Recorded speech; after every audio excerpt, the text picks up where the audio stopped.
Se Deus existe, por que Ele deixou meu filho morrer? Esta é a pergunta que eu quero refletir com vocês nesse instante. É um dos capítulos do meu livro, O que é ser cristão, e outras reflexões indispensáveis para quem não tem medo de pensar.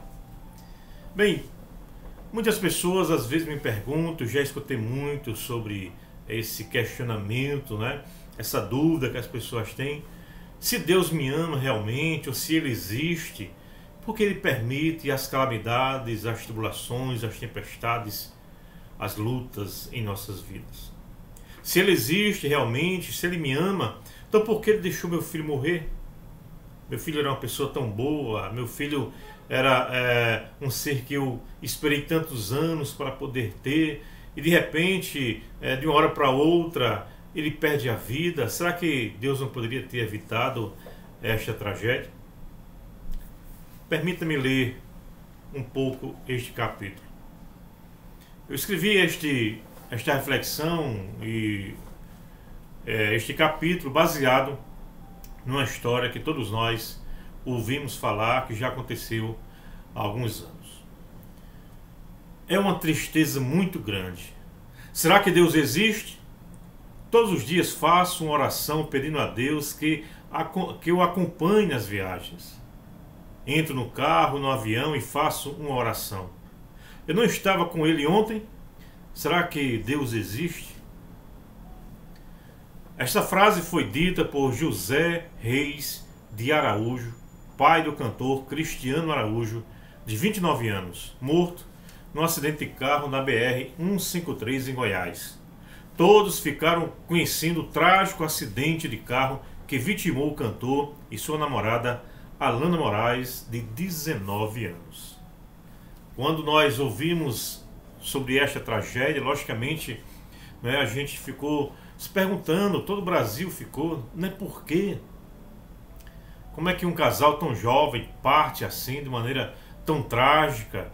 E aí começou a acontecer várias especulações, mas eu quero pensar com você de outra forma.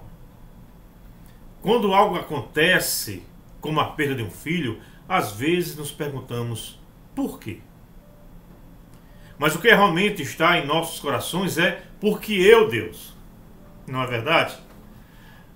Eu tenho uma filha, graças a Deus ainda não passei por esta situação, mas eu sei que muitos fizeram e fazem esta pergunta quando algo de grave acontece, né? Por que eu, Deus? Na realidade, o que se pensa é mais ou menos o seguinte: com tanta gente ruim, por que Deus levou meu filho? Quando Deus permite que tragédias nos atinjam, frequentemente ficamos com raiva dele. Claro que quando acontece com os outros, parece que está tudo bem. Mas quando é com a gente, temos a impressão de que ele perdeu o controle, não nos ama como disse, ou deixou de ser soberano, deixou de ser Deus, deixou de ser Senhor. Como é que Deus, que diz que é todo poderoso, não pode impedir uma tragédia como essa? E aqui eu quero abrir um parênteses. Também recentemente, há algum tempo agora, um grande jornalista, José Maria Trindade, perdeu seu filho, um jovem médico, mais ou menos 28 anos, se não me falha a memória. Alguém com menos de 30 anos, que estava aí no começo da sua profissão, dedicando a sua vida a salvar outras vidas. Ele vinha de um atendimento e a ambulância da SAMU que ele estava, bateu numa carreta, num caminhão, não lembro agora, mas o que aconteceu foi que ele veio a falecer, passou alguns dias ainda internado, mas veio a falecer. E quando eu ouvi essa notícia, me lembrei desse texto. E José Maria Trindade é um jornalista que eu pelo menos admiro, uma pessoa de bem, uma pessoa sensata. O filho, uma pessoa de bem, um trabalhador, jovem, noivo, enfim. E aconteceu essa tragédia, e aqui eu me congratulo com ele, com José Maria Trindade, toda a sua família. Deixo aqui as minhas mais sinceras condolências, as minhas orações para que você possa se restabelecer, como também toda a sua família. E eu sei que José Maria crê em Deus, mas às vezes nós ficamos a perguntar: por que Deus? Bem, fecha parênteses. Continuando, o texto diz assim: Deus nos amar, preste bem atenção nisso. Deus nos amar não significa que Ele não permita que soframos. Deixar sofrer não significa amar menos. A Bíblia fala de homens de homens de bem, homens de Deus, pessoas que Deus amou, que passaram por tragédias inimagináveis. Um deles foi Jó. Ele, em um só dia, perdeu todos os bens que possuía, além de 10 filhos que ele tinha. Já imaginou você perder 10 filhos num dia só? Está em Jó, capítulo 1, verso 18 e 19. Já imaginou isso? Numa mesma hora, saber que todos os filhos morreram? No entanto, ao invés de reclamar ou ficar com raiva de Deus, ele se humilha e diz algo tremendo. Ele diz: nu deixei o ventre de minha mãe e nu partirei da terra. O Senhor deu, o Senhor tomou. Louvado seja o nome do Senhor. Jó, capítulo 1, verso 21. Claro, é claro que doeu. Claro que ele ficou triste, mas não é porque estamos em trevas que a luz deixa de existir.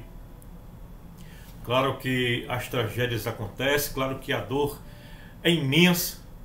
E talvez você que passou ou que está passando por esse tipo de tragédia, né, vai carregar essa dor pelo resto da sua vida. Com Jó não foi diferente.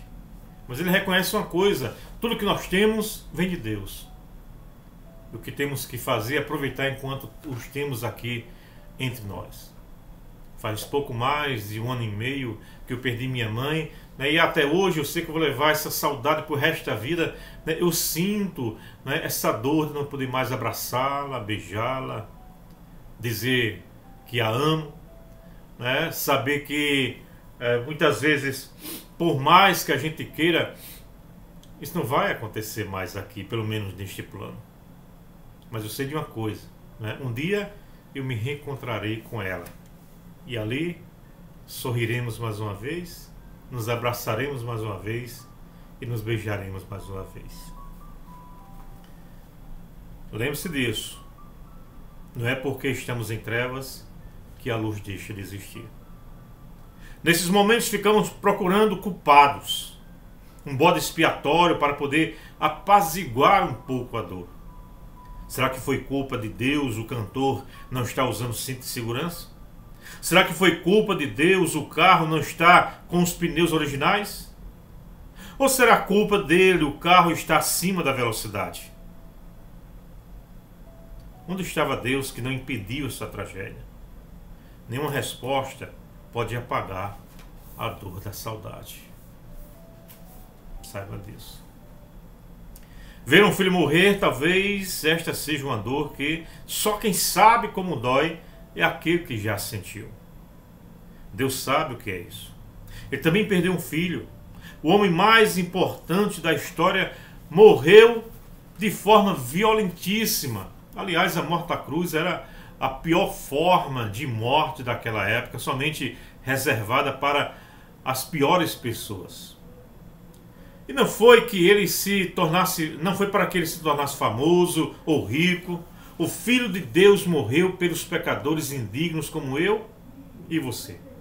Se alguém sabe o que é entregar um filho para enfrentar uma morte terrível, esse alguém é Deus também. Conhecemos a Deus muitas vezes na hora da dor, e é nesse momento que clamamos por Ele. É nos momentos de dor imensa, de dor intensa, que só Ele poderá nos consolar. Em vez de estar zangados com Deus, devemos derramar nossos corações a Ele em oração e então confiar que o Senhor está no controle e que seu plano é perfeito, mesmo não entendendo e mesmo que não pareça tão perfeito assim. Mas nós sabemos que a vontade de Deus ela é boa, perfeita e agradável. Eu sempre costumo dizer isso. A vontade de Deus é boa, perfeita e agradável, mesmo nos momentos que para nós ela não pareça ser nem boa nem perfeita e muito menos agradável. Como disse o missionário Ronaldo Lidório, ele disse o seguinte: Deus está no controle dos momentos incontroláveis de nossas vidas. Podemos continuar crendo na vontade desse Deus soberano, mesmo que não enxerguemos essa vontade de forma clara e inequívoca, porque às vezes as nuvens vão estar enegrecidas em nossos dias debaixo do sol. João Guimarães Rosa, no livro Grande Sertão Veredas, já disse que viver é muito perigoso, porque aprender a viver é o viver realmente, é o que é o viver mesmo, aprender a viver, né, nesse palco de tragédias, de dores, de lágrimas, de angústias, de problemas, de perdas e de dúvidas que muitas vezes surgem em nossos corações diante das tragédias da vida. Que não somos, quando as tragédias nos lembram de que não estamos no comando, como erradamente muitas vezes nós pensamos. As tragédias nos lembram isso. Lembram que não somos tão autossuficientes como gostaríamos de ser. Já pensou sobre isso? Muitas vezes, aliás, milhares morrem todos os dias. Na vida, nem tudo são flores. E Jó sabia disso. Jó 5, verso 7, 14, verso 1, ele dá a transparecer isso. Quantos pais perderam seus filhos hoje? A morte é uma realidade para todos, mas não é porque ela existe que deixaremos de aproveitar o dom da vida que o Eterno nos deu.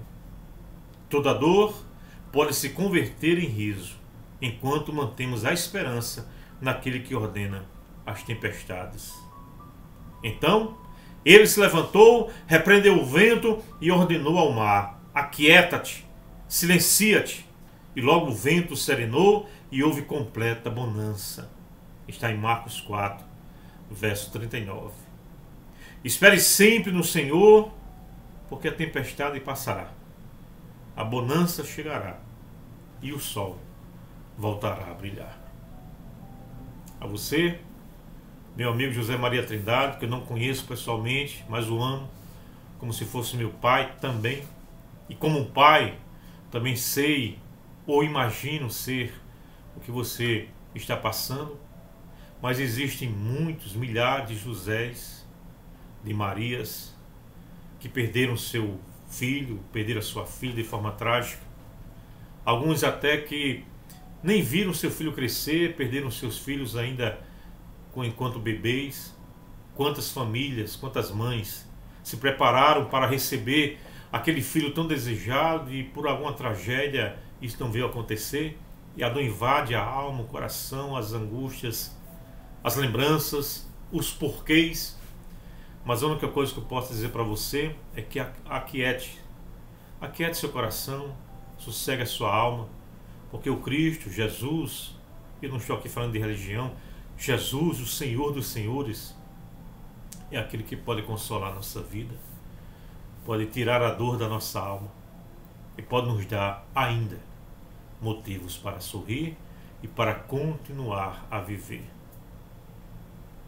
Não é porque veio a tristeza que você não irá mais sorrir. Deus abençoe sua vida. E minha oração é que Deus te dê graça, força. Porque quando Ele não tira o espinho da nossa alma, quando Ele não tira o espinho da nossa vida, como fez com o apóstolo Paulo, que por 3 vezes orou para que Deus tirasse aquele espinho que estava perfurando, doendo no seu coração, na sua alma, e o Senhor diz a ele: a minha graça te basta, porque o meu poder se aperfeiçoa na fraqueza. Ora, Ele pode não tirar os espinhos das dores que nós passamos, mas Ele pode nos dar graça para suportar as dores dessa vida.